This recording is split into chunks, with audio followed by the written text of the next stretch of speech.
4 தேர்வுல கேட்ட ஒரு சம்மு. இந்த சம் வந்து ரீசனிங்ல சீட்டிங் அரேஞ்ச்மெண்ட்ல இருந்து கேட்டிருக்காங்க. சரிங்களா? D, F, G, H, I மற்றும் M ஆகியோர் வரிசையாக அமர்ந்துள்ளனர். I மற்றும் M ஆகியோர் மையத்திலும். சோ D, M அப்படின்னு 7 பேர் வந்து வரிசையா இருக்காங்க. சோ ஐயும் எம்மும் எதுல இருக்காங்க அப்படின்னா சென்டர்ல இருக்காங்க. அப்புறம் F மற்றும் D ஆகியோர் முதலிலும் இறுதியாகவும் இருக்காங்க. சோ F Dயும் ஃபர்ஸ்டும் கடைசியும் சொல்லிருக்காங்க. ஆனா எந்த ஃபர்ஸ்ட் எந்த கடைசி அப்படின்னு சொல்லல. லெஃப்டா ரைட்டா மென்ஷன் பண்ணல. சோ அப்ப நெக்ஸ்ட் பார்த்தோம் அப்படின்னா G என்பவர் D இன் இடது புறத்தில் அப்படின்னு சொல்லி கொடுத்திருக்காங்க.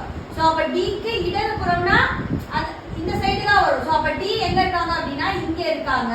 சோ இடது புறம் அப்படின்னா G. அப்ப D இங்க அப்படின்னா F வந்து இந்த எண்ட்ல இருக்காங்கன்னு அர்த்தம். சோ D இன் இடது புறத்தில் அமர்ந்துள்ளார். சோ போட்டாச்சு.